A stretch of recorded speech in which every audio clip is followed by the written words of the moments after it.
Hello दोस्तों। Net के पहले क्लास में आप सभी लोगों का स्वागत है। तो जल्दी से जल्दी मेरे चैनल को लाइक शेयर एंड सब्सक्राइब कर दीजिए। तो हर रोज़ क्लास चलेगी, तो आप लोग वीडियो देख सकते हैं। तो हम शुरू करते हैं। हिंदी साहित्य का इतिहास।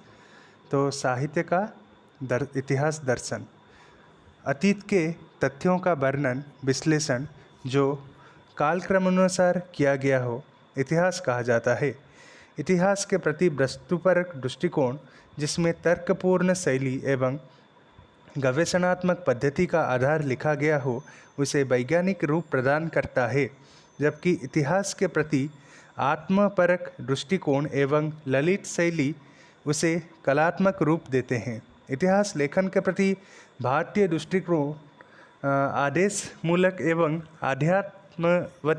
आध्यात्मवादी रहा है, जिसमें सत्य के साथ शिव और सुंदर का समन्वय करने की ओर ध्यान केंद्रित रहा।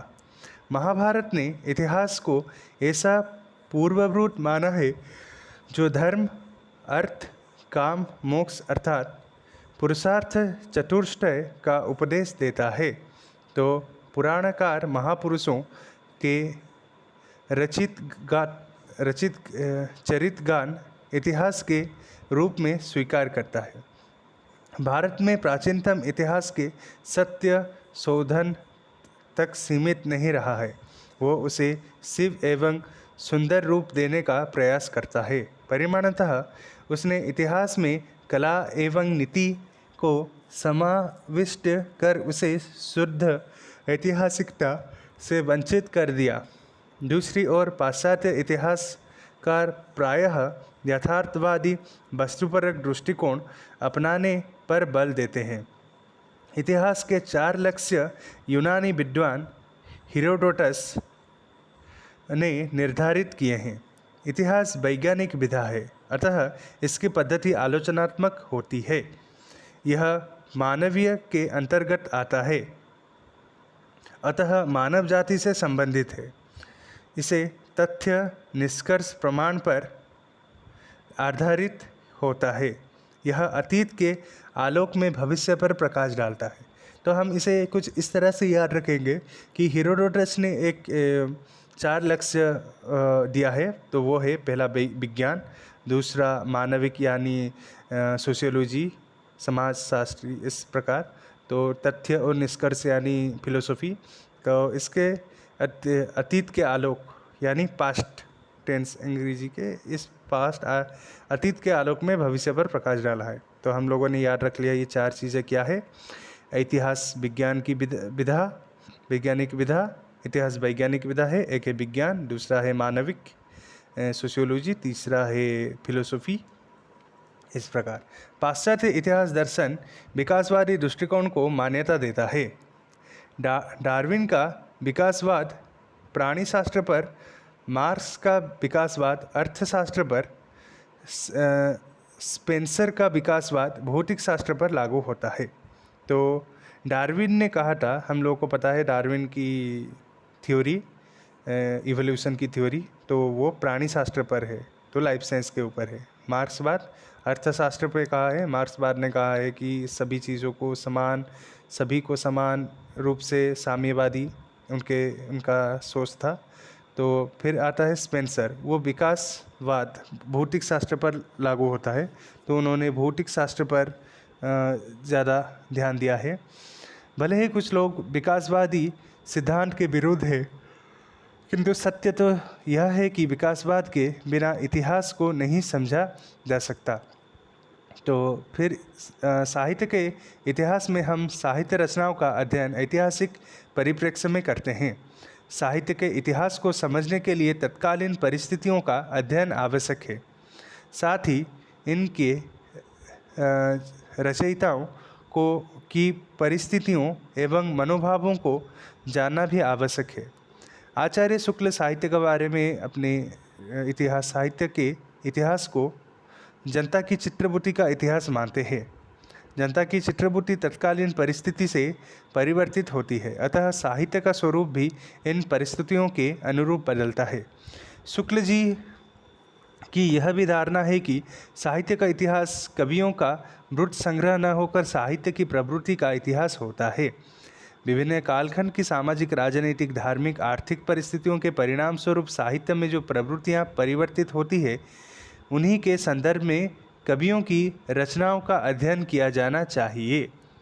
इतिहास के प्रति भारतीय दृष्टिकोण भले ही आदर्श प्रेरित रहा हो, किंतु पाश्चात्य विद्वानों ने यथार्थ को महत्व दिया है।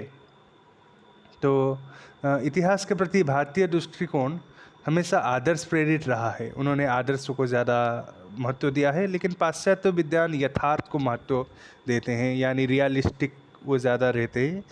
फिर इतिहास को गवेषणा, खोज, अनुसंधान का स्वरूप प्रदान करते हुए इनमें वैज्ञानिकता का समावेश किया। तो पाश्चात्य विद्वानों ने गवेषणा, खोज, इन सब को ज़्यादा महत्व दिया है।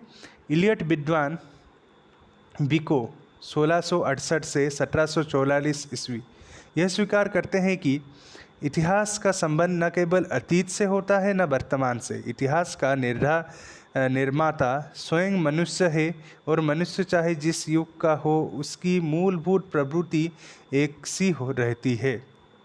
इतिहासकार को अतिरंजना एवं अतिशयोक्ति से बचना चाहिए। वस्तुतः इतिहासकार अतीत को वर्तमान से जोड़ने का प्रयास करता है। कालिंगबुड के अनुसार इतिहास दर्शन का संबंध न तो अपने आप में अतीत से होता है, न ही अतीत के बारे में इतिहासकार के विचारों से, बल्कि उनका संबंध इन दोनों के पारंपरिक संबंध से होता है। तो हम लोगों ने यह जाना कि कालिंगबुड इन्होंने कहा है इतिहास दर्शन का संबंध ना ही अतीत से होता है, ना ही अतीत के बारे में इतिहासकार के विचारों के, तो उनके दोनों में पारस्परिक संबंध से होता है। हीगल ने स्पष्ट कहा, इतिहास केवल घटनाओं का अन्वेषण एवं संकलन मात्र नहीं है, अपितु उसके भीतर कार्यकरण श्रृंखला विद्यमान है। इतिहासकार अपने वर्तमान का अंत संबंध अतीत से जोड़ने का प्रयास करता है।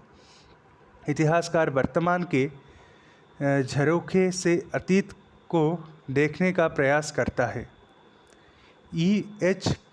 कार के अनुसार अतीत की घटनाओं को क्रमबद्धता देकर कारण और प्रभाव के क्रम में रखना ही इतिहास है। कारण कार्य श्रृंखला में ग्रंथकर ही तथ्य इतिहास बनते हैं। जब किसी तथ्य की अन्य तथ्यों के साथ संगति खोज ली जाती है, उसके सही संदर्भ का पता चल जाता है, तो वह ऐतिहासिक तथ्य बन जाता है। इतिहासकार की प्रतिभा बिखरे हुए तथ्यों में निहित संगति के सूत्र खोज लेती है।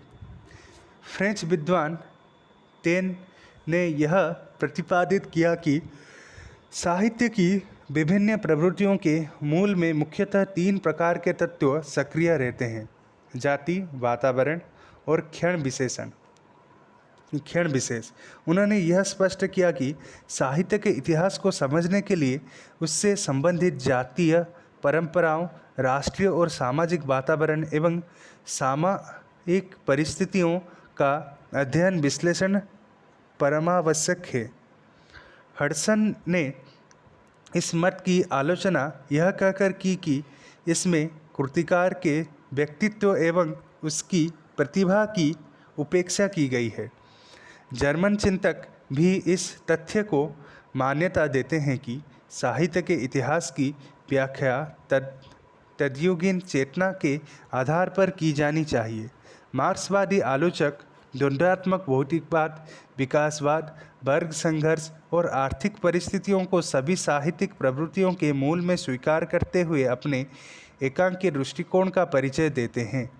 I.A. रिचर्ड्स जैसे विद्वानों ने काव्य के शैली पक्ष की व्याख्या मनोवैज्ञानिक एवं अर्थ विज्ञान के आधार पर की है। तो जर्मन चिंतक भी इस तथ्य को मान्यता देते हैं कि साहित्य के इतिहास की व्याख्या तदयुगीन चेतना के आधार पर की जानी चाहिए। मार्क्सवादी आलोचना द्वंद्वात्मक भौतिक विकासवाद, वर्ग संघर्ष और आर्थिक परिस्थितियों को भी साहित्य प्रवृत्ति के मूल में स्वीकार करते हुए अपने एकांकी दृष्टिकोण का परिचय देते हैं। आई.ए. रिचर्ड्स जैसे विद्वानों ने काव्य के शैली पक्ष की व्याख्या मनोवैज्ञानिक एवं अर्थवैज्ञानिक के आधार पर की है। कार्लाइल के अनुसार किसी राष्ट्र के काव्य का इतिहास वहाँ के धर्म, राजनीति और विज्ञान के इतिहास का सार होता है। काव्य के इतिहास में लेखक को राष्ट्र के उच्चतम लक्ष्य, उनकी क्रमगत दिशा और विकास को देखना अत्यंत आवश्यक है। इससे राष्ट्र का निर्माण होता है। साहित्य के इतिहास लेखन में योगिन परिवेश की महत्ता पर भारतीय विचारकों ने पर्याप्त बल दिया है। डॉक्टर गणपति चंद्र गुप्त के अनुसार साहित्य के क्षेत्र में सर्जन शक्ति साहित्यकार की नैसर्गिक प्रतिभा, सांस्कृतिक परंपराओं, योगिन चेतना और क्रिया प्रतिक्रिया से प्रेरित होकर गतिशीलता प्राप्त करती है। उक्त विवेचन के आधार पर यह निष्कर्ष निकाला जा सकता है कि साहित्य का इतिहास का अध्ययन विश्लेषण योगिन चेतना एवं साहित्यकार की व्यक्तिक प्रवृत्तियों के परिप्रेक्ष्य में किया जाना चाहिए। हिंदी साहित्य के इतिहास दर्शन के अंतर्गत निम्नलिखित तथ्यों का समावेश किया जा सकता है। साहित्यकार की प्रतिभा और व्यक्तित्व का अध्ययन, योगिन चेतना का अध्ययन, साहित्यिक एवं सांस्कृतिक परंपराओं का अध्ययन, साहित्यकार की नैसर्गिक प्रतिभा एवं परंपरा का द्वंद्व एवं उसके स्रोत का अध्ययन, साहित्यकार द्वारा अभीष्ट की प्राप्ति। इससे स्पष्ट है कि साहित्य का इतिहास आलोचना नहीं है। इतिहासकार कृति का मूल्यांकन योगिन प्रवृत्तियों के संदर्भ में करता है, स्वतंत्र रूप में नहीं। आलोचना में जहाँ मूल्यांकन पर बल दिया जाता है, वहीं इतिहास में योगिन प्रवृत्तियों के सापेक्ष साहित्य के विश्लेषण पर। हिंदी साहित्य के इतिहास लेखन की पद्धतियाँ।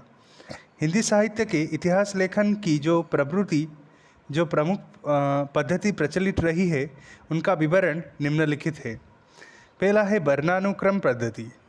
तो फिलहाल हम पढ़ने वाले हैं कि इतिहास लेखन जो पहले हम लोगों ने पता है कि गारसदत्त आसी ने लिखा था, तो फिर शिव सिंह सेगर ने शिव सिंह सरोज लिखा, फिर आते हैं फिर आगे बहुत सारे इतिहासकार आए, फिर हम लोगों ने पता है कि रामचंद्र शुक्ल जी ने भी लिखा है। तो इतिहास लेखन की पद्धतियाँ क्या क्या है? तो वर्णानुक्रम पद्धति है। इतिहास पद्धति को वर्णमाला की पद्धति में उन्होंने लिखा है। कवियों का परिचयात्मक विवरण उनके नामों के वर्णानुक्रम के अनुसार किया जाता है। इस पद्धति में कवि और केशव का विवेचन एक साथ इसलिए करना पड़ेगा क्योंकि दोनों के नाम क अक्षर से प्रारंभ होते हैं, भले ही वे कालात्मक की दृष्टि से भक्तिकाल एवं रीतिकाल के कवियों में अलग अलग कालों से संबंधित हो। गारसदत्त आसी एवं शिव सिंह सेगर ने अपने इतिहास ग्रंथों में वर्णानुक्रम पद्धति का ही प्रयोग किया है। तो फिर हम आते हैं, इतिहास पद्धति में लिखी हुई इतिहास ग्रंथ अनुपयोगी, दोषपूर्ण माने जाते हैं। ऐसे इतिहास ग्रंथ साहित्यकार कोश तो कहे जा सकते हैं, उन्हें इतिहास ग्रंथ कहना अनुचित है। कालानुक्रम पद्धति। इस पद्धति में कवियों एवं लेखकों का विवरण ऐतिहासिक कालक्रमानुसार तिथिक्रम से होता है। प्रायः कृतिकार की जन्मतिथि को आधार मानकर ही इतिहास ग्रंथ में उनका क्रम निर्धारण किया जाता है। जॉर्ज ग्रियर्सन और मिर्सेबंधु ने इन दोनों का प्रयोग किया है। तो हमें पता है चला वर्णानुक्रम पद्धति में तो कवियों के नाम के हिसाब से तो उन्होंने वर्णानुक्रम कवि के नाम के पहले अक्षर को लेकर उन्होंने वर्णानुक्रम पद्धति से लिखा। किन्होंने लिखा? न गारसदत्त आसी ने लिखा और शिव सिंह सरोज ने लिखा। फिर आते हैं कालानुक्रम पद्धति। कालानुक्रम पद्धति से कालक्रम के अनुसार लिखा, यानी जो कवियों के जन्म तिथि, जन्म के काल के अनुसार लिखा, जन्म तिथि के आधार पर। तो वो दोनों कौन कौन ने लिखा? जॉर्ज ग्रियर्सन और मिस्टर बंधु विनोद ने लिखा। साहित्य इतिहास रचनाकारों का जीवन परिचय और उनकी कृतियों के उल्लेख मात्र से पूरा नहीं होता, अपितु उसमें युगीन परिस्थितियों के संदर्भ में कवि की प्रवृत्तियों का विश्लेषण भी किया जाना चाहिए। इसके अभाव में वह इतिहास ग्रंथ न होकर कवियों का ब्रुट संग्रह मात्र बन जाता है। तो इसका मतलब यह है कि केवल उनका जीवन परिचय की उनकी कृति को हम लोग नहीं लिखेंगे। अगर कालानुक्रम पद्धति में जिन लोगों ने इतिहास लिखा है, केवल उनकी जीवन परिचय और उनके कृति के बारे में नहीं लिखेंगे, उनके युगों की परिस्थिति के बारे में भी हम उसमें मेंशन करेंगे कालानुक्रम पद्धति में। फिर आता है वैज्ञानिक पद्धति। वैज्ञानिक पद्धति में इतिहास लेखन पूर्णतः निरपेक्ष एवं तटस्थ रहकर तथ्य संकलन करता है और उन्हें क्रमबद्ध एवं व्यवस्थित रूप में प्रस्तुत कर देता है। तो वैज्ञानिक पद्धति में क्या होता है इस इतिहास पद्धति में? तो निरपेक्ष एवं तटस्थ रहकर तथ्य संकलन करता है, तो क्रमबद्ध एवं व्यवस्थित रूप में प्रस्तुत करता है। तो वो निरपेक्ष और तटस्थ होकर, हमें ये दो टर्म याद रखने हैं। तो वैज्ञानिक पद्धति कुछ इस तरह से है। तो इस पद्धति में वही दोष है जो कालानुक्रम की पद्धति में है। तो कालानुक्रम की पद्धति में जो दोष है, यह भी यहाँ पे भी वही दोष है। इतिहास तथा संकलन मात्र न होकर व्याख्या एवं विश्लेषण की अपेक्षा भी करता है। इन विद्वानों के तथ्य संग्रह उपयोगी तो हो सकते हैं, पर वो पूर्ण सफल तभी कहला सकते हैं जब व्याख्या एवं विश्लेषण पर अपेक्षित ध्यान दे। तो इसमें इसमें भी वो नहीं था, किसमें? ना कालक्रमानुपद्धति में तो नहीं है, अपितु युगीन परिस्थिति भी नहीं है, तो इसमें भी वही प्रॉब्लम है। तो विधेयवादी पद्धति, इसमें क्या होता है?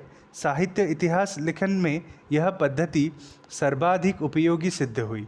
इस पद्धति में जन्मदाता बेन माने जाते हैं। तो विधेयवादी पद्धति के जन्मदाता बेन हैं, जिन्होंने लिखा। विधेयवादी पद्धति को 3 शब्दों में बांटा: जाति, वातावरण और क्षण विशेषण।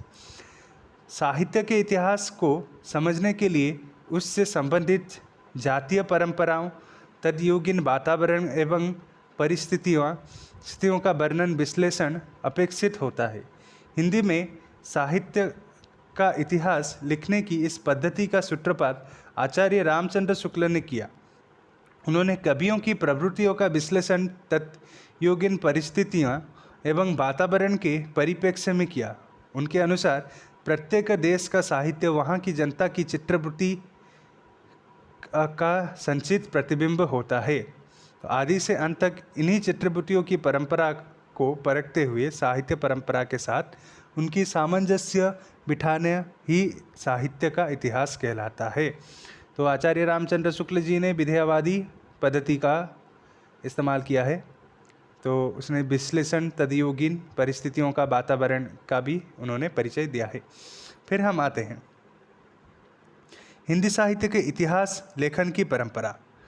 तो हिंदी साहित्य के इतिहास लेखन का वास्तविक सूत्रपात 19वीं शताब्दी में माना जाता है। यद्यपि मध्यकाल में रचयिता वार्ता साहित्य तथा 84 वैष्णवी की वार्ता, 252 वैष्णव की वार्ता, भक्तमाला आदि में अनेक कवियों के व्यक्तित्व एवं कृतित्व का परिचय मिल जाता है, किंतु इतिहास लेखन के लिए जो क्रमानुसार वर्णन अपेक्षित होता है, उनका नितांत अभाव इन वार्ता ग्रंथों में है। अतः इन्हें साहित्य का इतिहास ग्रंथ नहीं माना जा सकता। हिंदी साहित्य के इतिहास लेखनों में जो उल्लेखनीय है, उनका संक्षिप्त विवरण निम्नलिखित है। तो हम लोगों ने यहाँ पे ये समझा कि इससे पहले भी मध्यकाल में हम लोग 84 वैष्णव की वार्ता, 252 वैष्णव की वार्ता, भक्तमाला आदि देखने को मिलता है, लेकिन उनमें काल क्रमानुसार वर्णन देखने को नहीं मिलता, इसलिए उन्हें साहित्य का इतिहास नहीं माना जाता। तो गार्चा आते हैं। गार्सद तारसी लिखते हैं इस्तवादा लिटरेसू हिंदुई हिंदुस्तानी। उनका प्रकाशन 1939 ईस्वी में और द्वितीय भाग प्रकाशन 1947 में हुआ। इस ग्रंथ में हिंदी और उर्दू के अनेक कवियों का विवरण वर्णानुक्रम से प्रस्तुत किया गया है। यद्यपि गार्सद तारसी के इस इतिहास ग्रंथ में अनेक कमियां हैं तथा काल विभाजन का कोई प्रयास नहीं करना, कवियों का कालक्रम अनुसार वर्गीकरण न करना, युगीन परिस्थितियों का विवेचन न करना, तथापि इस ग्रंथ में पहली बार हिंदी काव्य के इतिहास को प्रस्तुत करने का प्रयोग किया गया है। साथ ही कवियों के रचनाकाल का निर्देश भी किया गया है। अतः इसे इतिहास ग्रंथ कहने में किसी को संकोच नहीं है। अस्तु अनेक न्यूनताओं के होने पर भी इस ग्रंथ को हिंदी साहित्य के इतिहास लेखन की परंपरा में प्रथम ग्रंथ होने का गौरव निसंकोच दिया जा सकता है। फिर हम आते हैं शिव सिंह सेगर। उन्होंने शिव सिंह सरोज लिखा, तो उन्होंने लिखा 1883 ईस्वी में। तो शिव सिंह फिर गार्सद तारसी ने लिखा था 1839 में, इन्होंने लिखा था 1883 में। फिर इनमें से लगभग 1000 छोटे बड़े कवियों के जीवन चरित्र, उनकी साहित्यिक कृतियों एवं कविता के उदाहरण दिए गए हैं। सभी कविताओं के रचनाकाल एवं जन्मकाल भी दिए गए हैं। फिर हम आते हैं इनके इतिहास लेखन के लिए जिस तटस्थता, पर्यवेक्षण एवं वर्गीकरण की क्षमता की अपेक्षा की जाती है, वो उसका नितांत अभाव इस ग्रंथ में दिखाई पड़ता है। फिर हम आते हैं सर जॉर्ज ग्रियर्सन।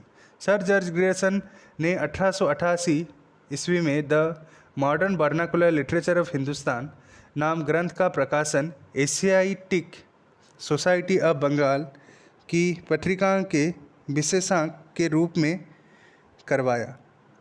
अनेक विद्वानों ने जिनमें डॉक्टर किशोरीलाल गुप्त प्रमुख है, इन ग्रंथ को ही सही अर्थों में हिंदी साहित्य का प्रथम इतिहास माना गया है। इस इतिहास ग्रंथ में पहली बार कवियों और लेखकों को कालक्रम से वर्गीकृत किया गया है। साथ ही उनकी प्रवृत्ति पर भी प्रकाश डाला गया है। ग्रियर्सन ने एक सुस्पष्ट भाषा नीति का आधार ग्रहण करते हुए इस ग्रंथ में केवल हिंदी कवियों को स्थान दिया। तो सर जॉर्ज ग्रियर्सन ने 1888 में लिखा मॉडर्न वर्नाकुलर लिटरेचर, तो उसमें संस्कृत प्राकृत अपभ्रंश के कवियों का उन्होंने हिंदी में परिधि से निकाल दिया। साथ ही अरबी फारसी एवं उर्दू के कवियों को भी उन्होंने हिंदी कवियों से नहीं गिना। तो गार्सद तारसी ने केवल हिंदी पे जोर दिया।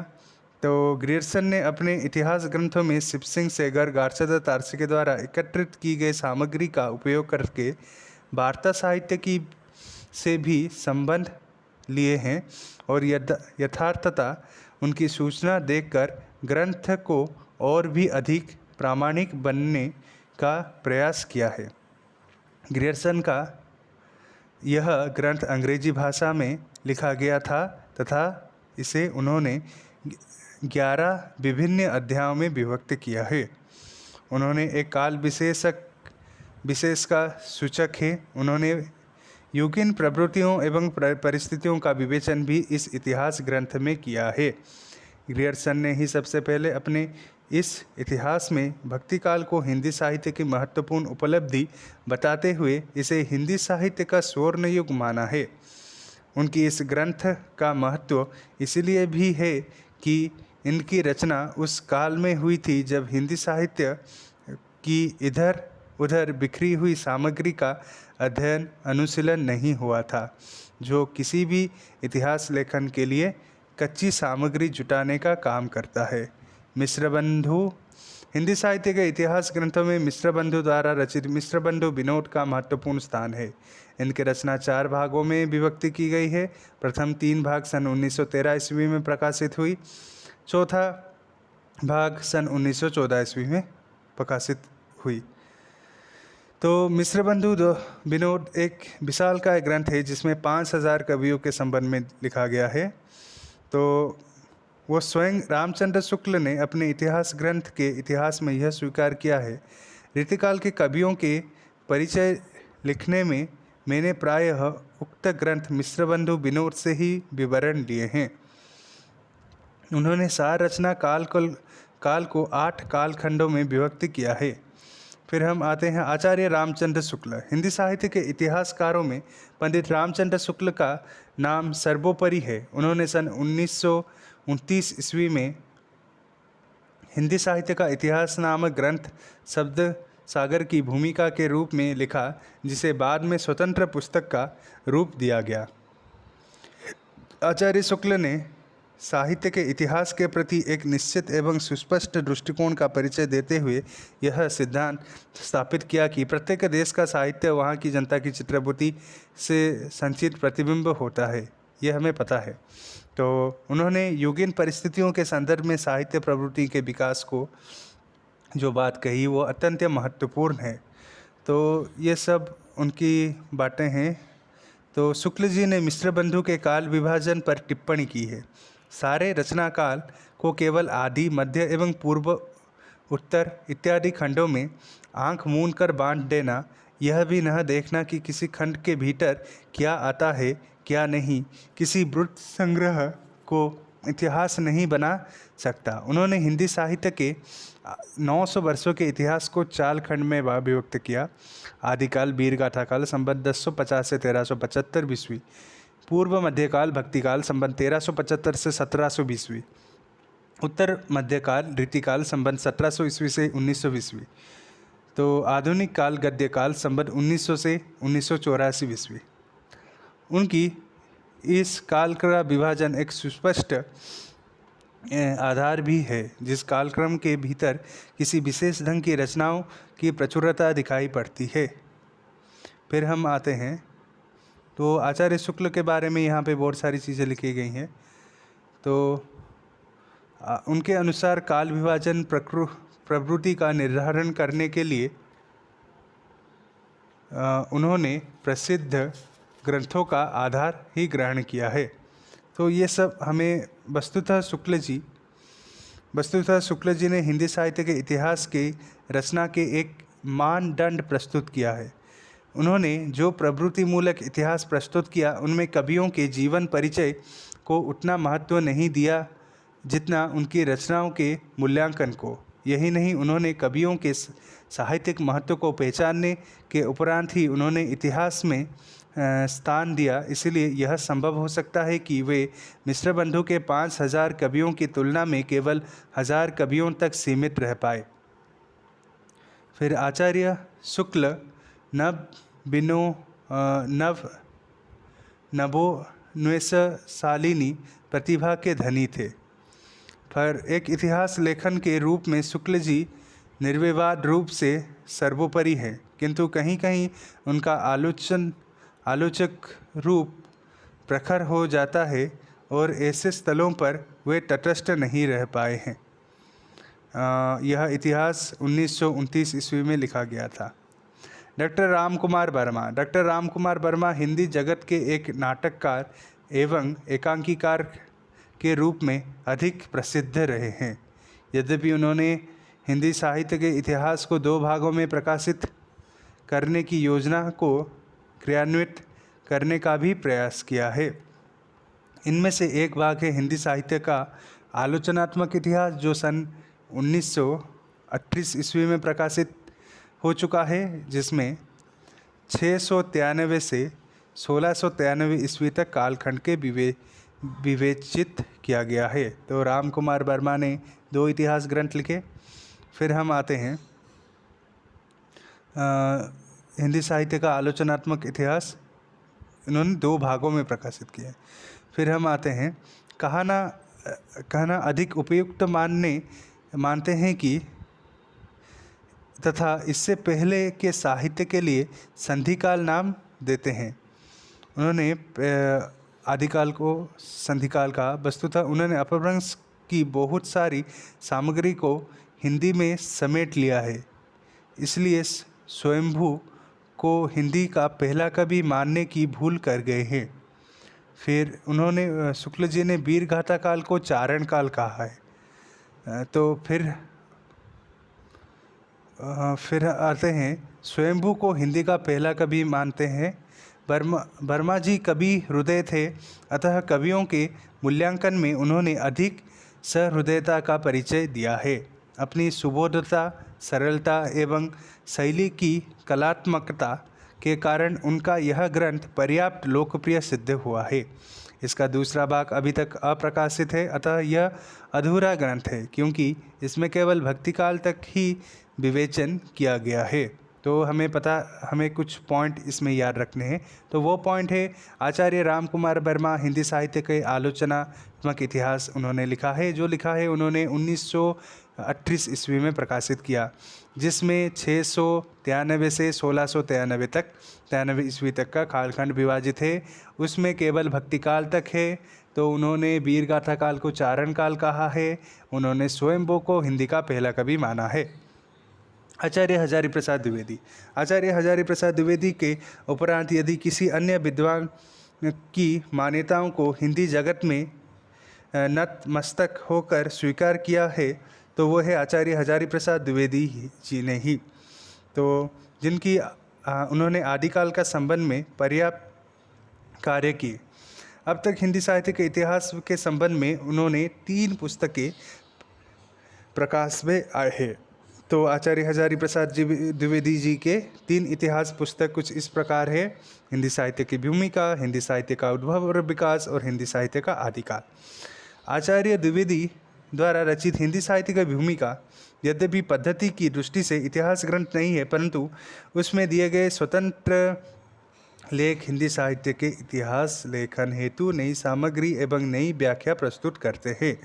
वे आचार्य रामचंद्र शुक्ल कई निष्कर्षों से सहमत हैं।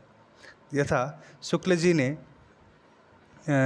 जिस काल को वीर गाथा काल कहना उचित माना है, उसने आचार्य द्विवेदी जी ने आदिकाल कहा है। वीर गाथा काल का नाम शुक्ल जी ने जिस ग्रंथ के आधार पर किया है, द्विवेदी जी ने उसका प्रामाणिकता पर प्रश्न चिन्ह लगा दिया है। जिस प्रकार शुक्ल जी ने भक्ति आंदोलन के उदय का प्रमुख कारण पराजित हिंदू जाति की निराशा को माना है, द्विवेदी जी ने इसका खंडन किया है। वे यह भी मानते हैं कि भक्ति का उदय इस्लाम के प्रभाव से नहीं हुआ। तो हम कुछ इस तरह से उन्होंने दोनों में तुलना करते हैं। आचार्य रामचंद्र शुक्ल जो थे, उन्होंने वीर गाथा काल कहा, इन्होंने कहा आदिकाल। शुक्ल जी ने कहा कि भक्ति आंदोलन इस्लाम के कारण हुआ, इन्होंने कहा कि इस्लाम का इससे कोई वास्ता नहीं है। आचार्य द्विवेदी ने अत्यंत शोधपूर्ण मनन के उपरांत यह निष्कर्ष निकाला है कि हिंदी संत काव्य पूर्ववर्ती नाथ सिद्ध साहित्य का सहज विकसित स्वरूप है तथा हिंदी सूफी काव्य की कथावस्तु, कथानक रूढ़ियाँ, रचना शैली, छंद योजना ईरानी साहित्य से प्रभावित न होकर संस्कृत, प्राकृत, अपभ्रंश की काव्य परंपराओं पर आधारित हैं। उन्होंने कवि की अवहेलना करने वाले आलोचकों को मुंहतोड़ जवाब दिया है और उनकी काव्य प्रतिभा को उजागर करने का महत्वपूर्ण प्रयास किया। डॉक्टर गणपति चंद्र गुप्त ने आचार्य हजारी प्रसाद द्विवेदी के योगदान पर चर्चा करते हुए लिखा, वस्तुतः वह पहले व्यक्ति है जिन्होंने आचार्य शुक्ल की अनेक धारणाओं और स्थापनाओं को चुनौती देते हुए उन्हें सबल प्रमाणों के आधार पर खंडित किया। जहाँ तक ऐतिहासिक चेतना व पूर्व परंपराओं के बोध की बात है, निश्चय ही आचार्य द्विवेदी हिंदी के सबसे अधिक सशक्त इतिहासकार हैं। हिंदी साहित्य का बृहत इतिहास संपादित नागरी प्रचारिणी सभा काशी द्वारा 16 खंड में इतिहास हिंदी साहित्य के बृहत इतिहास को प्रकाशित करने की योजना बनाई गई है। यह विशाल ग्रंथ किसी एक व्यक्ति की रचना न होकर शताधिक लेखकों के सामूहिक प्रयास का प्रतिफल है। इसका प्रत्येक खंड अलग अलग विद्वानों के अतः शैली की एक रूपता नहीं रह पाई है। यद्यपि इस ग्रंथ के लेखन हेतु कुछ सामान्य सिद्धांत निर्धारित कर लिए गए थे। इस इतिहास का स्थूल ढांचा आचार्य रामचंद्र शुक्ल द्वारा रचित हिंदी साहित्य के इतिहास पर ही आधारित है, अतः मूल ढांचा के गुण दोष का इसमें व्याप्त रहना अस्वाभाविक नहीं माना जा सकता। इस ग्रंथ की योजना हिंदी साहित्य की इधर उधर बिखरी हुई सामग्री को एक स्थान पर एकत्र कर उसे श्रृंखलाबद्ध कर देने हेतु की गई है। अपने विशाल आकार के कारण यह ग्रंथ पाठक एवं जिज्ञासु के लिए अधिक सुविधाजनक तो नहीं, किंतु एक संदर्भ ग्रंथ के रूप में इसकी उपयोगिता निर्विवाद रूप से स्वीकार की गई है। हिंदी साहित्य का इतिहास लेखन के यह परंपरा निरंतर चल रही है। अनेक विद्वानों ने जहाँ समग्रतः हिंदी साहित्य के इतिहास से संबंधित रचनाओं प्रस्तुत की हैं, वहीं कुछ अन्य विद्वानों ने उसकी किसी एक पक्ष को लेकर अनुसंधान किए हैं। अनेक शोध प्रबंध और रचनाएं भी प्रस्तुत की गई है, जो अनेक विवादास्पद प्रश्नों एवं समस्याओं का समाधान करने में सहायक हुई है। इनमें से कुछ प्रमुख ग्रंथ एवं उनके रचनाएं का विवरण निम्नवत है। डॉक्टर धीरेन्द्र वर्मा ने लिखा है हिंदी साहित्य। डॉक्टर भगीरथ मिश्र ने लिखा है हिंदी काव्य शास्त्र का इतिहास। मोतीलाल मेनारिया ने लिखा है राजस्थानी साहित्य की रूपरेखा। डॉक्टर टिकम सिंह तोमर ने लिखा है हिंदी वीर काव्य। डॉक्टर नगेंद्र ने लिखा है रीति काव्य की भूमिका। डॉक्टर लक्ष्मी सागर बार्ष्णेय ने लिखा है आधुनिक हिंदी इतिहास। डॉक्टर श्री कृष्ण लाल ने लिखा है आधुनिक हिंदी साहित्य का विकास। डॉक्टर नलिन बिलोचन शर्मा ने लिखा है साहित्य का इतिहास दर्शन। ब्रजरत्न दास ने लिखा है खड़ी बोली हिंदी साहित्य का इतिहास। प्रभुदयाल मित्तल ने लिखा है चैतन्य संप्रदाय और उसका साहित्य। आज इस बात की आवश्यकता है कि इन शोध ग्रंथ के प्राप्त निष्कर्षों का उपयोग करते हुए नए सिरे से हिंदी साहित्य के इतिहास की रूपरेखा प्रस्तुत की जाए। डॉक्टर गणपति चंद्र गुप्त का हिंदी साहित्य के इतिहास लेखन की परंपरा में महत्वपूर्ण योगदान है। उन्होंने हिंदी साहित्य का वैज्ञानिक इतिहास 1965 ईस्वी लिखकर एक अभाव की पूर्ति की है। इस ग्रंथ में साहित्य इतिहास के विकासवादी सिद्धांतों की प्रतिष्ठा करते हुए उसके आलोक में हिंदी साहित्य की न्यूनतम व्याख्या प्रस्तुत की गई है। लेखक के अनुसार विगत 30-35 वर्षों में हिंदी साहित्य के क्षेत्र में पर्याप्त अनुसंधान कार्य हुए हैं, जिनसे बहुत सी ऐसी नई सामग्री, नए तथ्य और नए निष्कर्ष प्रकाश में आए हैं जो आचार्य शुक्ल के वर्गीकरण, विश्लेषण आदि के सर्वथा प्रतिकूल पड़ते हैं। आवश्यकता इस बात की है कि इन शोध निष्कर्षों के अनुरूप हम इतिहास को नवीन रूप में प्रस्तुत करें और पुरानी मान्यताओं से चिपके न रहें। डॉक्टर गुप्त ने इसी पद्धति का अनुसरण करते हुए शुक्ल जी के काल विभाजन को स्वीकार नहीं किया तथा हिंदी साहित्य के इतिहास को 3 कालखंड में विभक्त किया। तो डॉक्टर गुप्त जी ने जो 3 काल में विभक्त किया वो है धर्माश्रित काव्य, लोकाश्रित काव्य, राजश्रित काव्य। तो उन्होंने मध्यकाल में ये 3 विभक्त किए हैं, तो प्रारंभिक काल, मध्यकाल और आधुनिक काल। तो गुप्त जी ने इन्होंने ये तीनों में विभक्त किए हैं, डॉक्टर गणपति चंद्र गुप्त। तो हमें आदिकाल तो पता है, वो है प्रारंभिक काल है। मध्य को उन्होंने बस केवल 3 काल में व्यक्त किया है, धर्माश्रित काव्य, लोकाश्रित काव्य और राजाश्रित काव्य। धर्माश्रित काव्य के अंतर्गत आते हैं 5 काव्य परंपराओं का अस्तित्व, जो धार्मिक रास काव्य परंपरा, संत काव्य परंपरा, पौराणिक काव्य परंपरा, पौराणिक प्रबंध परंपरा, रसिक भक्ति परंपरा। राजश्रित काव्य के अंतर्गत वे 5 काव्य परंपराओं का अस्तित्व स्वीकार करते हैं। मैथिली गीति परंपरा, ऐतिहासिक रास परंपरा, ऐतिहासिक चरित काव्य परंपरा, ऐतिहासिक मुक्तक परंपरा, साहित्यिक मुक्तक परंपरा। लोकासित काव्य के अंतर्गत वे केवल 2 काव्य परंपराओं के अस्तित्व को स्वीकार करते हैं, रोमांसिक कथा काव्य परंपरा और स्वच्छंद प्रेम काव्य परंपरा। आधुनिक काल का विकास वे स्वतंत्र रूप से हुआ मानते हैं तथा अतः उसमें इस प्रकार की काव्य परंपराओं का समावेश नहीं है। आचार्य गणपति चंद्र शुक्ल जी के अनेक मान्यताओं का निर्भीकता से खंडन करते हुए अपने मान्यताओं को तर्कपूर्ण ढंग से स्थापित किया है।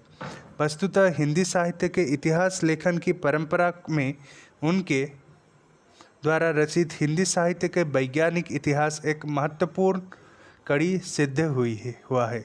उपयुक्त विवेचन से स्पष्ट है कि हिंदी साहित्य के इतिहास लेखन की जिस परंपरा का सूत्रपात गार्सद तारसी से हुआ था वह अब तक पुनर्जीवित है। विद्वानों ने अपने अपने दृष्टिकोण से जिन इतिहास ग्रंथों की रचना की है वे हिंदी साहित्य के इतिहास के विविध प्रश्नों को प्रकाश में लाते हुए अत्यंत महत्वपूर्ण सिद्ध हुए हैं। आशा है यह परंपरा अभी और आगे विकसित होगी तथा हिंदी साहित्य की नवीन सामग्री को प्रकाश में लाकर अध्येताओं के समक्ष हिंदी के समृद्ध वाङ्मय को प्रस्तुत करेगी। गार्सद तारसी कृति का नाम इस्तवादाला लिटरेसु इंडोई हिंदुस्तानी, 1839 ईस्वी। विशेषताएं: फ्रेंच भाषा में लिखा गया हिंदी साहित्य के इतिहास का प्रथम ग्रंथ। शिव सिंह सरोज ने लिखा है 1883 ईस्वी। लगभग 1000 कवियों का जीवन वृत्त एवं रचनाएं। George Grierson the modern vernacular literature of Hindustan, 1888। कवियों का काल क्रमानुसार वर्गीकरण, काल विभाजन का प्रयास किया, पूर्व रचनाओं को आधार स्रोत बनाए। मिश्र बंधु विनोद, 1913 ईस्वी। 5000 कवियों को स्थान दिया, काल विभाजन का पहला प्रयास। आचार्य रामचंद्र शुक्ल ने लिखा हिंदी साहित्य का इतिहास। उन्होंने लिखा 1929 ईस्वी में काल विभाजन, इतिहास दर्शन, नामकरण का सुस्पष्ट आधार, रचनाओं का साहित्यिक मूल्यांकन, नवीन सामग्री एवं नूतन दृष्टि। रचनाओं का साहित्यिक मूल्यांकन। आचार्य हजारी प्रसाद द्विवेदी जी ने लिखा है, उन्होंने 3 साहित्य का इतिहास लिखे। हिंदी साहित्य की भूमिका, हिंदी साहित्य का आदिकाल, हिंदी साहित्य उद्भव और विकास। उन्होंने लिखा नवीन सामग्री एवं नूतन दृष्टि, शुक्ल जी के अनेक निष्कर्षों से असहमत। फिर आते हैं डॉक्टर राम कुमार वर्मा। उन्होंने हिंदी साहित्य का आलोचनात्मक इतिहास लिखा 1938 ईस्वी में। डॉक्टर धीरेन्द्र वर्मा ने लिखा हिंदी साहित्य। डॉक्टर भगीरथ मिश्र ने लिखा हिंदी काव्य शास्त्र का इतिहास। डॉक्टर नगेंद्र ने लिखा रीति काव्य की भूमिका। डॉक्टर गणपति चंद्रगुप्त ने लिखा हिंदी साहित्य का वैज्ञानिक इतिहास। विश्वनाथ प्रसाद मिश्र ने लिखा, गणपति चंद्रगुप्त जी ने जो वैज्ञानिक इतिहास लिखा उन्होंने लिखा 1965 में। विश्वनाथ प्रसाद मिश्र ने लिखा हिंदी साहित्य का अतीत। तो हम कुछ इस तरह से याद रखेंगे। राम कुमार वर्मा, राम कुमार ने आलोचना की। धीरेन्द्र, जो धीर है वो अल्प, तो हिंदी साहित्य बस उतना ही लिखा।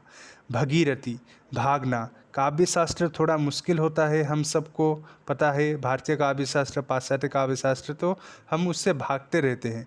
तो हिंदी साहित्य का काव्य शास्त्र का इतिहास। नगेंद्र क्या करते हैं?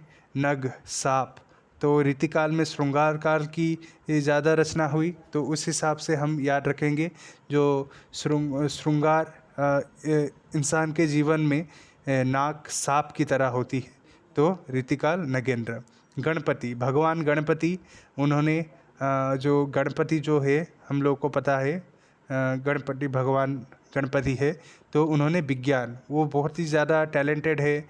गणपति जो गणेश और सरस्वती, तो जो टैलेंटेड है वो साधारणतः वैज्ञानिक होते हैं, तो उन्होंने वैज्ञानिक इतिहास लिखा। विश्व क्या है? विश्व हम सब लोग अतीत को याद रखते हैं, तो विश्वनाथ प्रसाद मिश्र वो क्या करते हैं? हिंदी साहित्य का इतिहास, हिंदी साहित्य का अतीत उन्होंने लिखा है। तो प्रभुदयाल मित्तल उन्होंने लिखा है, मित्तल तो हमें बस इतना याद रखना है, प्रभुदयाल मित्तल, चैतन्य सामान्य और उसका साहित्य। तो मिथ तो चैतन्य महाप्रभु के बारे में हम सबको पता है, तो हमें बस याद रखना है चैतन्य तो भगवान है, तो प्रभुदयाल मित्तल। परशुराम चतुर्वेदी, परशुराम हम लोगों को इतिहास के बारे में पता है, तो उत्तरी भारत की संत परंपरा, तो हमें याद रखना है परशुराम, भगवान परशुराम, चतुर्वेदी, तो उत्तर भारत में संत। तो परशुराम तो संत नहीं थे, तो हमें बस इतना ही याद रखना है। हमें परशुराम के बारे में क्या पता है? वो एक ब्राह्मण थे, उन्होंने क्षत्रिय धर्म अपना लिया और उन्होंने युद्ध मतलब वो क्षत्रियों की तरह उन्होंने जीवन जिया। तो परशुराम ने लिखा उत्तरी भारत में संत परंपरा, तो वो संत नहीं थे, तो वो संत परंपरा। तो डॉक्टर मोतीलाल मनेहरिया, तो मोती के बारे में हमें पता है, तो गर्मी तो राजस्थानी भाषा और साहित्य राजस्थानी पिंगल साहित्य, तो ये दोनों हम कैसे याद रखेंगे? मोती हमें कहाँ पे मिलती है? समंदर में। समंदर में क्या होता है? रेत में क्या? रेत कहाँ पे है? राजस्थान में। तो मोतीलाल मनेहरिया राजस्थान भाषा और साहित्य और राजस्थानी पिंगल साहित्य। फिर डॉक्टर नलिन विलोचन शर्मा, तो हिंदी साहित्य का इतिहास दर्शन। नलिन विलोचन, तो नलिन नल तो दर्शन, बस इस तरह याद रखो। पंडित महेश दत्त शुक्ल, महेश काव्य संग्रह, तो हिंदी काव्य संग्रह। महेश जो है, महेश हमारा दोस्त, वो काव्य, महेश हमारा एक दोस्त है जो काव्य गाता है, तो हिंदी साहित्य काव्य। राम नरेश त्रिपाठी, भगवान राम, कविता कौमुदी, 2 भाग में लिखा है। भगवान राम, तो राम की कविता कौमुदी, तो राम नरेश त्रिपाठी, तो कविता कौमुदी। बाबू श्याम सुंदर दास, श्याम जो साधारण श्याम है, हिंदी भाषा और साहित्य। तो श्याम सुंदर दास नाम हम कैसे याद रखेंगे कि हमारे फिल्म में जो क्या फिल्म था वो हेरा फेरी, फिर हेरा फेरी में श्याम था, तो श्याम बहुत ही साधारण था, तो हिंदी भाषा और साहित्य, बस इतना ही लिखा, भाषा और साहित्य, उसने ज़्यादा कुछ नहीं लिखा। तो बाबू श्याम सुंदर दास, हिंदी से भाषा और साहित्य। सूर्यकांत शास्त्री, हिंदी साहित्य का विवेचनात्मक इतिहास। सूर्य बहुत ही बड़ा है, हमें दिखा है, तो वो विवेचनात्मक इतिहास, तो विवेचन किया। कृपाशंकर शुक्ल, कृपा भगवान की कृपा, आधुनिक हिंदी साहित्य का इतिहास। तो कृपाशंकर आधुनिक, अभी आधुनिक काल है, तो आधुनिक हिंदी साहित्य, तो भगवान कृपा नहीं करते आधुनिक काल में, तो कृपाशंकर शुक्ल आधुनिक हिंदी साहित्य का इतिहास। आचार्य चतुरसेन, चतुर 4, हिंदी साहित्य का इतिहास। नागरी प्रचारिणी सभा काशी, हिंदी साहित्य का बृहत इतिहास, 16 खंडों में, इसका 6ठ भाग रीति काल का स्थापना डॉक्टर नागेंद्र ने किया। डॉक्टर बच्चन सिंह, आधुनिक हिंदी साहित्य का इतिहास, तो बच्चन सिंह ने आधुनिक हिंदी साहित्य का इतिहास लिखा। अमिताभ बच्चन आधुनिक काल के हैं, तो जाहिर है आधुनिक काल का हिंदी लिखा। डॉक्टर राम स्वरूप चतुर्वेदी, राम का जो स्वरूप है वो संवेदना का विकास है, साहित्य, हिंदी साहित्य और संवेदना का विकास। डॉक्टर टिकम सिंह तोमर, टिकम हिंदी वीर काव्य, जो टिक है, जो टिकम, इस तरह से हम याद रख सकते हैं, टिकम सिंह तोमर, तो हिंदी साहित्य का वीर काव्य। फिर हम आते हैं हिंदी साहित्य की प्रमुख पत्र पत्रिकाएँ, तो पत्र पत्रिका का नाम, प्रकाशन स्थान, संपादक। तो उदर्त मार्तंड, कलकत्ता, प्रकाश अवधि साप्ताहिक। बंगदूत, कलकत्ता साप्ताहिक। प्रजामित्र, कलकत्ता साप्ताहिक। बनारस अखबार, काशी, और वो है साप्ताहिक। सुधाकर, काशी साप्ताहिक। बुद्धि प्रकाश, आगरा साप्ताहिक। प्रजाहितोषी, आगरा साप्ताहिक। मालवा साप्ताहिक, हिंदी प्रदीप 1877 इलाहाबाद बालकृष्ण भट्ट मासिक। तत्वबोधिनी बरेली साप्ताहिक। ज्ञान प्रदीप लाहौर मासिक।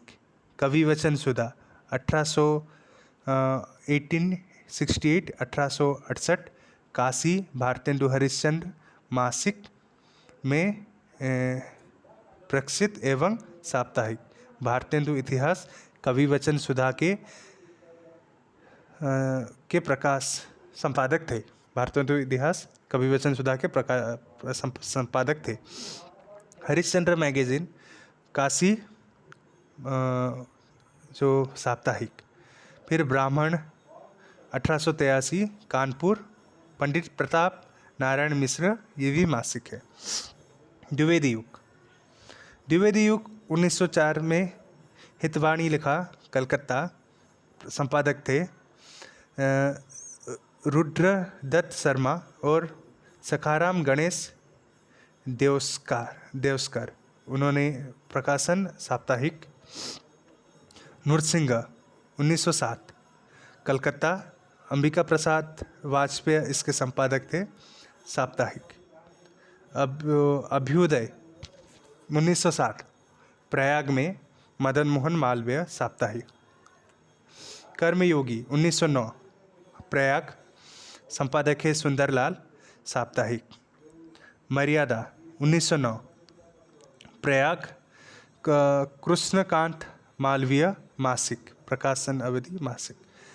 प्रताप 1913 कानपुर में प्रकाशित हुआ, गणेश शंकर विद्यार्थी, साप्ताहिक।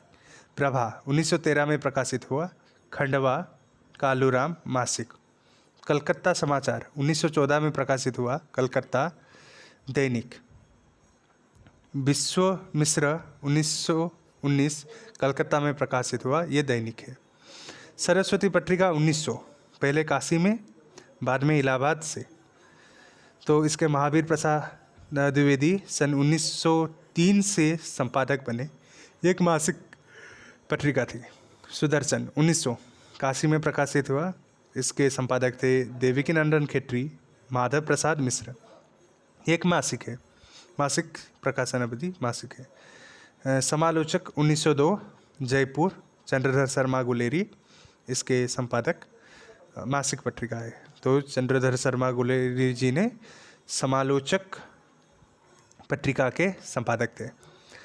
इंदु 1909 काशी में प्रकाशन, अंबिका प्रसाद गुप्त, तो अंबिका प्रसाद इंदु। अंबर इंदु छोटा मासिक पत्रिका है। फिर पाटलिपुत्र पटना से काशी प्रसाद जायसवाल, मासिक पत्रिका। देवनागर 1907 से कलकत्ता में प्रकाशित। उमापदित शर्मा और यशोदानंद अखोरी, एक मासिक पत्रिका है। छायावादी युग मर्यादा काशी में प्रकाशित। कृष्णकांत मालवीय, संपूर्णानंद कुछ समय के लिए प्रेमचंद भी थे। तो मर्यादा में छायावाद, तो कुछ समय के लिए प्रेमचंद भी थे। तो ये मासिक पत्रिका है, काशी में प्रकाशित होता था। और वो कृष्णानंद मालवीय, संपूर्णानंद और कुछ समय के लिए प्रेमचंद थे। चांद तो प्रयाग में होता था। 1923 में रामखंड सहगल, मासिक पत्रिका। और चंडी प्रसाद हृदयेश, ये भी थे। प्रभा कानपुर में प्रकाशित, बालकृष्ण शर्मा नवीन, मासिक पत्रिका है। माधुरी 1922 में लखनऊ में प्रकाशित। दुलारे लाल भार्गव, मासिक है। सुधा लखनऊ से प्रकाशित, सूर्यकांत त्रिपाठी निराला, मासिक। कल्याण 1925 गोरखपुर से, मासिक पत्रिका है। विशाल भारती 1928 कलकत्ता, बनारसीदास चतुर्वेदी, मासिक पत्रिका है। हंस 1903 बनारस में प्रकाशित। प्रेमचंद, शिवदान सिंह चौहान, अमृत राय, ये मासिक पत्रिका है। समन्वय 1922 में कलकत्ता में प्रकाशित। स्वामी माधवानंद निराला जी, एक मासिक पत्रिका है। साहित्य संदेश 1937 में आगरा में प्रकाशित। बाबू गुलाब राय, मासिक पत्रिका है। फिर मतवाला कलकत्ता में प्रकाश संस्थान, मतवाला में महादेव प्रसाद सेठ, शिवपूजन सहाय, नवजाति लाल श्रीवास्तव, सूर्यकांत त्रिपाठी निराला, ये साप्ताहिक है। जागरण बनारस में प्रकाश संस्थान, शिवपूजन सहाय, साप्ताहिक उपन्यास है। भारत इलाहाबाद में प्रकाशन हुआ था। नंद दुलारे वाजपेयी इसके संपादक थे। ये एक अर्ध साप्ताहिक है। श्री कृष्ण संदेश 1925 कलकत्ता, लक्ष्मण नारायण नर्दे, साप्ताहिक उपन्यास है। हिंद नवजीवन 1921 अहमदाबाद, महात्मा गांधी, साप्ताहिक है। तो देश 1920 पटना में प्रकाशित होता था। राजेंद्र प्रसाद इसके संस्थापक थे, साप्ताहिक थे। दैनिक विश्वामित्र 1916 ये दैनिक है। आज 1920 वाराणसी, बाबूराव विष्णुराव पराड़कर, ये दैनिक प्रकाशन अवधि इसके दैनिक है। छायावादोत्तर काल धर्मयुग मुंबई में प्रकाशित, संपादक डॉक्टर धर्मवीर भारती, साप्ताहिक हिंदुस्तान दिल्ली, मनोहर श्याम जोशी, मृणाल पांड्या, जाहिर है साप्ताहिक है। दीनमान दिल्ली, घनश्याम पंकज, साप्ताहिक है। रविवार दिल्ली, साप्ताहिक है। पराग दिल्ली, डॉक्टर हरिकृष्ण देवसरे, पाक्षिक है। फिर कादम्बिनी दिल्ली, जयप्रकाश भारती, पाक्षिक है। फिर सारिका दिल्ली, राजेंद्र अवस्थी, मासिक है। हंस दिल्ली, राजेंद्र यादव, समीक्षा दिल्ली, राजेंद्र यादव। गंगा पटना, कमलेश्वर। भाषा दिल्ली, संपादक केंद्रीय हिंदी निर्देशालय, त्रैमासिक है। कथांतर संपादक अमर गोस्वामी, त्रैमासिक है। नई कहानी इलाहाबाद, भैरव प्रसाद गुप्त है इसके संपादक थे, ये मासिक है। वर्तमान पत्रिका संचेतना दिल्ली, डॉक्टर महीप सिंह, मासिक पत्रिका है। आलोचना दिल्ली, नामवर सिंह, त्रैमासिक पत्रिका है। समीक्षा पटना, गोपाल राय, मासिक पत्रिका है। आजकल दिल्ली, प्रताप सिंह बिष्ट, वैचारिकी मुंबई, मणिका मोहिनी, मासिक पत्रिका है। वर्तमान साहित्य अहमदाबाद, धनंजय, मासिक पत्रिका है। विकल्प इलाहाबाद, शैलेश मटियानी, मासिक पत्रिका है। वसुधा जबलपुर, हरिशंकर परसाई, मासिक पत्रिका है। फिर ज्ञानोदय कोलकाता, कन्हैयालाल मिश्र प्रभाकर, मासिक पत्रिका है। कथांतर पटना, प्रताप सिंह, मासिक पत्रिका है। उत्तर प्रदेश लखनऊ, विजय कुमार राय, मासिक पत्रिका है। नई धारा पटना, उदयराज सिंह, त्रैमासिक पत्रिका है। स्वर्णरेखा रांची, कृष्णचंद्र चौधरी, त्रैमासिक पत्रिका है। इन पत्र पत्रिकाओं में सरस्वती विशेष महत्वपूर्ण है। इनका प्रकाशन 1900 ईस्वी में मासिक पत्रिका के रूप में इलाहाबाद से हुआ, किंतु बाद में इसका संपादन काशी से होता था। सन 1903 ईस्वी में महावीर प्रसाद द्विवेदी इसके संपादक नियुक्त हुए। सरस्वती और महावीर प्रसाद द्विवेदी अपने आप में संस्थाएं थी। उन्होंने सरस्वती के माध्यम से अनेक लेखक एवं कवि पैदा किए, भाषा का संस्कार एवं परिमार्जन किया और खड़ी बोली को गद्य एवं पद्य दोनों क्षेत्र में प्रतिष्ठित किया। हिंदी को शुद्ध व्याकरण संपन्न रूप प्रदान करने में उनका विशेष योगदान रहा है। लखनऊ से प्रकाशित माधुरी मासिक पत्रिका द्वारा छायावाद को समर्थन मिला। इसके संपादक दुलारेलाल भार्गव थे, जिन्हें संपादन में कृष्ण बिहारी मिश्र का सक्रिय सहयोग मिलता था। फिर कलकत्ता से प्रकाशित विशाल भारत में पंडित बनारसीदास चतुर्वेदी के संपादकत्व में उच्च कोटि की साहित्यिक रचना प्रकाशित होती थी। विशाल भारत का दृष्टिकोण निराला जी एवं छायावाद के प्रति अनुदार था। पांड्य बेचन शर्मा उग्र के साहित्य को घासलेटी साहित्य बताकर साहित्य क्षेत्र में चतुर्वेदी जी ने नया आंदोलन चलाया। बनारस से निकलने वाला हंस, जो प्रेमचंद के संपादकत्व में चल रहा था, अपने समग्र का समय का उच्च कोटि का मासिक पत्र था। यह कथा साहित्य की गतिविधियों का परिचायक एकमात्र पत्र था। तो दोस्तों, जल्दी से जल्दी मेरे चैनल को लाइक, शेयर एंड सब्सक्राइब कर दीजिए। धन्यवाद।